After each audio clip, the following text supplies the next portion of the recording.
This might be the most secure smartphone operating system available to ordinary people. This OS contains all the regular apps a person needs, including social media and messaging apps, banking apps, email, and anything else you can download from the Google Play Store. But here's the rub.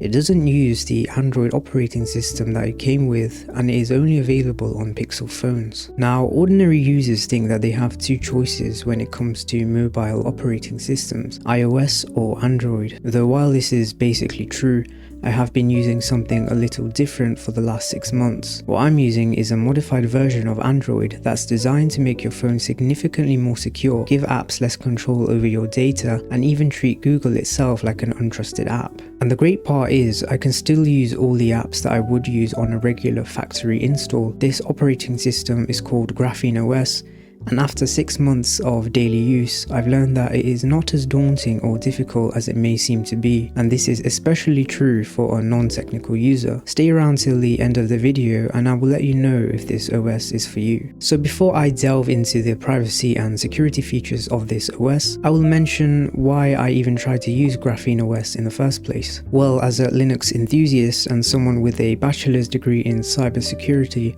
I was of course tempted by the degree of control and flexibility this OS offers. The security controls were enticing, and I felt more comfortable that my phone was working for me and not for a big company doing all sorts of secret shenanigans in the background. I'm not someone who is a complete privacy extremist. However, I think it is still important to value your privacy and ensure that the devices we use on a daily basis are secure and are actually working within our interests. And this is especially true as the world continues to develop technologically. Now, there were some concerns I had before switching. While my hand-me-down Samsung S10 served me well, it was slowly falling apart and the operating system I was using wasn't receiving any security updates at all. Despite this, spending hundreds of pounds on a new phone is no small feat, and if I was going to use GrapheneOS, well, I was also buying a Pixel phone, because this phone only works with pixels. This is for hardware reasons that I will explain later. Either way, I could have chosen other phones within the budget, with faster processing and faster charging and with other modern features. However, I opted for the Pixel 9 Pro XL. It is a sleek phone by modern standards,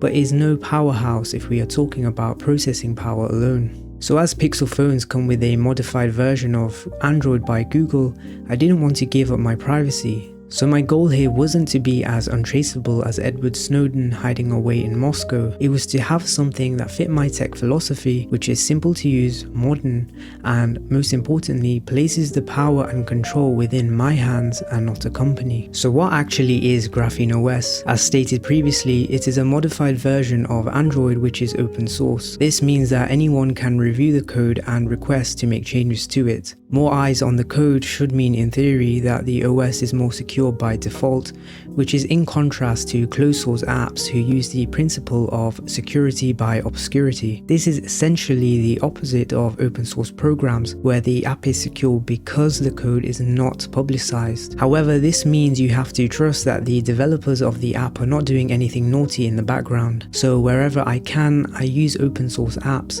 which are usually also free. That is, free as in freedom and free as in price. As mentioned before, this operating system only supports Pixel phones, so if you are someone with a non-Pixel device and are curious about switching, well, you're unlucky unfortunately. However, there has been some good news recently. GrapheneOS will not be limited to only Pixel devices in the near future. GrapheneOS has partnered up with Motorola and are currently working on adding hardware features to comply with the demands of GrapheneOS in order to maintain the security and privacy features that are available on GrapheneOS. This will take some time though, so for now, as of recording, Pixel phones are your only option. The main crux of GrapheneOS is the security and privacy features baked into the OS. Its primary goal is security and privacy, and so it strips everything back to a standard base and allows you to build from there. Some viewers may be wondering that all this privacy and security stuff must come at the cost of usability. Well, not necessarily. I'll quote the developers on this, and as someone who has used it for 6 months,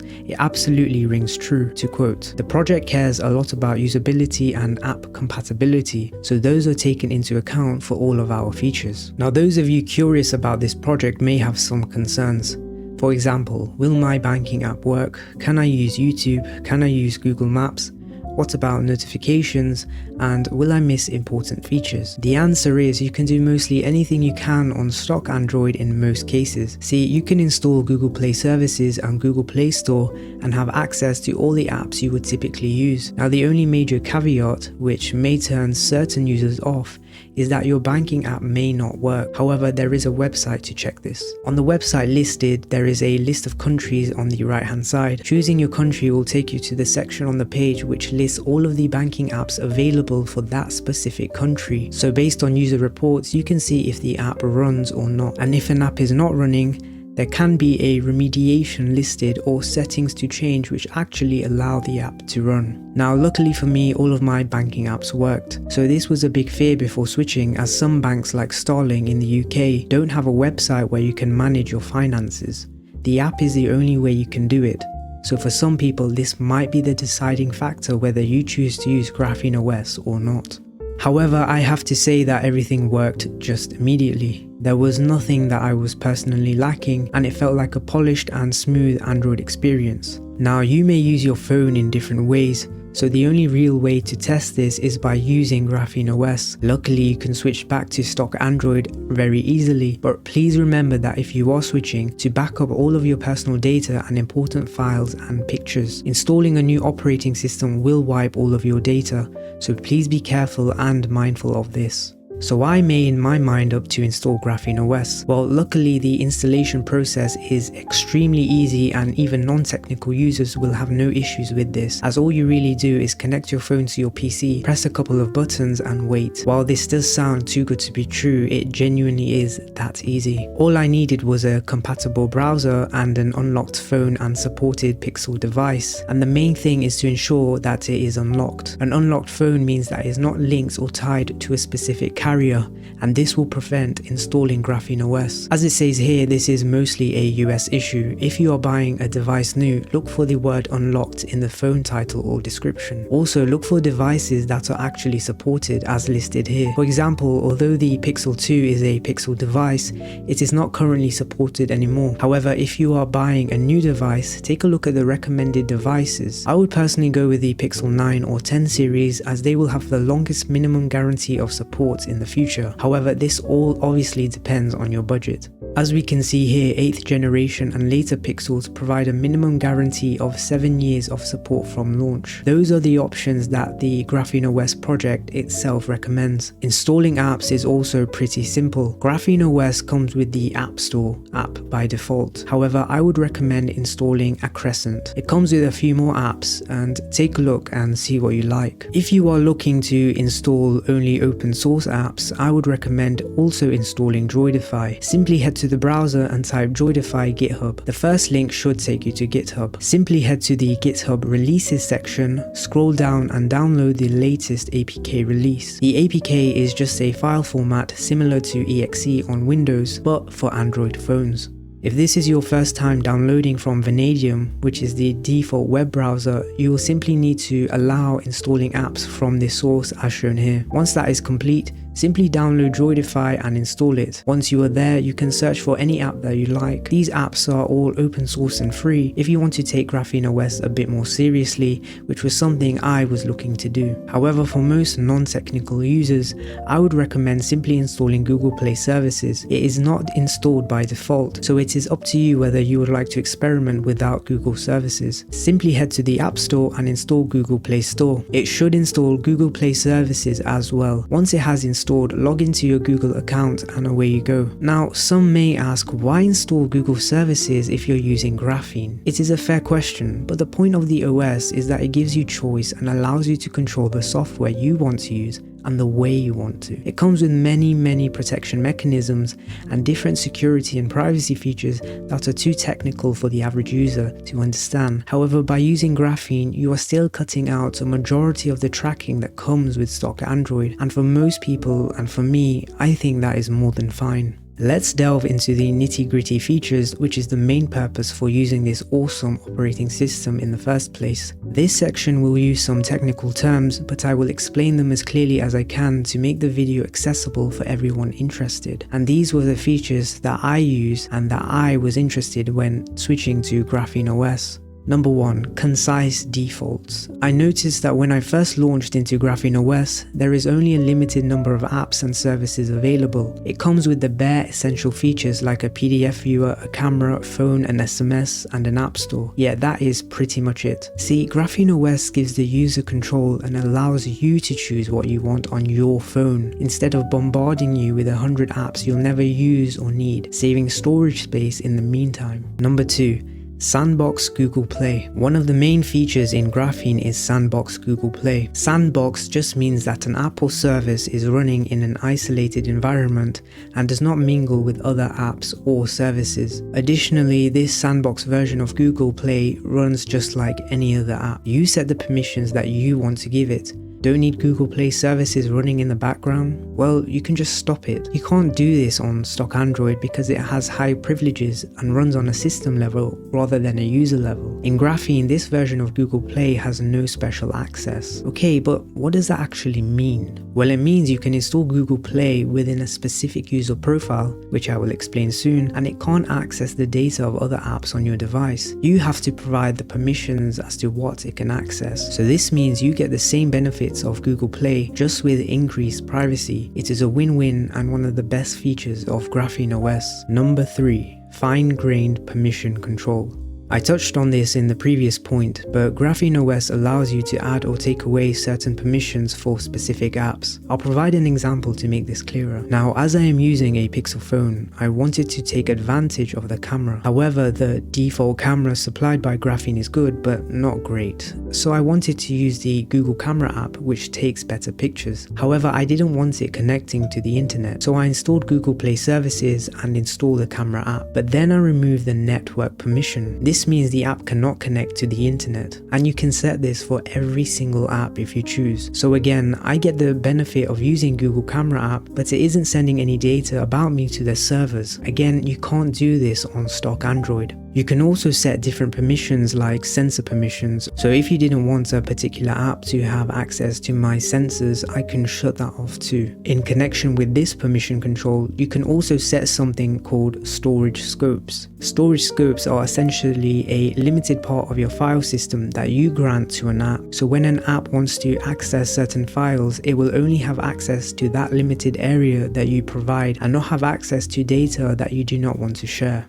Number 4. Security Preview Releases. GrapheneOS provides you with the option of using security preview releases. This means you get access to versions of the software that have fixed vulnerabilities or flaws in the code which hackers can use to create malicious attacks. So you get security fixes earlier than anybody else, again making this a very secure phone. Now you can choose to opt in to these releases, however the developers of Graphene do recommend that you opt into them. And these are stable and secure releases, meaning you can rely on them while keeping ahead of other Android devices. Number 5. Profiles. The last major feature that I think normal people would find useful is profiles. Profiles allow you to isolate different parts of a phone. Think of them like separate user accounts for your PC, but each profile has its own apps, data, settings, files, and so on. The profiles are split in two. You have the main profile, which is known as the owner profile. Think of this like the administrator account on Windows, and any other subsequent profiles you create will be secondary user profiles. The owner profile will have some extra system privileges like creating and deleting profiles, installing updates, and managing device-wide settings. However, for a new user to GrapheneOS, I would recommend just using the owner profile. Profiles therefore allow you to create different environments, meaning you could have one profile for all your Google apps, one profile for all your social media, or one profile just for work. The choice is up to you. And you need not have any profiles at all. These profiles don't interact with each other either. You can set them to run in the background or to stop them completely when you switch to another profile. This greatly increases your privacy because you decide which apps get to talk to each other and not the other way around. If you have an app in the owner profile, you can also place this app into another profile of your choice without having to download and reinstall it again. This also means that when an app is updated, it is updated for each profile that the app is in. Now, if switching profiles isn't your thing, you could use something known as a private space. This essentially acts as a separate profile, but it runs within your current profile. This makes switching to apps you regularly use much easier, and when you are not using them, you can simply close the space, and that app and all communication to it stops completely. Personally, I find this balance much more convenient, as I can send files to this space and quickly access apps that I don't want running in the background. And for most new users, I think this is probably the way to go. Now, what surprised me is how seamless and polished the experience was. GrapheneOS felt fast, fluid and smooth, and I barely experienced any bugs. The minimal by default design choice is superb, and the developers have gone a long way to bridging the gap between convenience and security, which is always a balancing act. Now let's take a look at some of the downsides. The glaring one is that you can only use this on Pixel phones. While this will change in the future, it is currently the only hardware that supports this OS. The reason for this is that Pixel phones come with a number of security-focused hardware, such as the Titan M2 security chip. Put simply, it makes attacking the device significantly harder, and the chip handles key storage and verifies that the operating system has not been tampered with when it boots, among other responsibilities. Moreover, some banking apps just may not work, and this can be a deal breaker. So if a banking app is essential to you, please check the list I mentioned earlier. This obviously is unfortunate, but is just the way things are. You can't have your cake and eat it too, I guess. Another downside is that GrapheneOS does come with some inconvenience, at the least at the very start. I am looking at it from a user who just wants to get the job done, and it may be a few too many steps to entice someone to switch, and that I fully understand. This slight learning curve is only temporary, however, as I would say that once it is set up, you rarely have to do much tinkering. Lastly, as I bought a Pixel phone, you are also buying the features that come with it, including camera features like Boost Me or Add Me, Gemini Live, Circle to Search and so on. So if you are in need of those features, Graphene might not be for you. 6 months ago, I thought GrapheneOS was mainly for privacy enthusiasts. However, I have learned that this isn't necessarily the case. Modern smartphones ask us to trust our software. However, GrapheneOS doesn't eliminate that trust, it simply reduces it. So who should use this? I think anyone who is willing to tinker and learn a few new things, but also someone who wants a far more private, stripped down and polished experience packed with a number of privacy and security features. Will I keep using it? Absolutely. The more interesting question is whether Android should have worked this way from the beginning.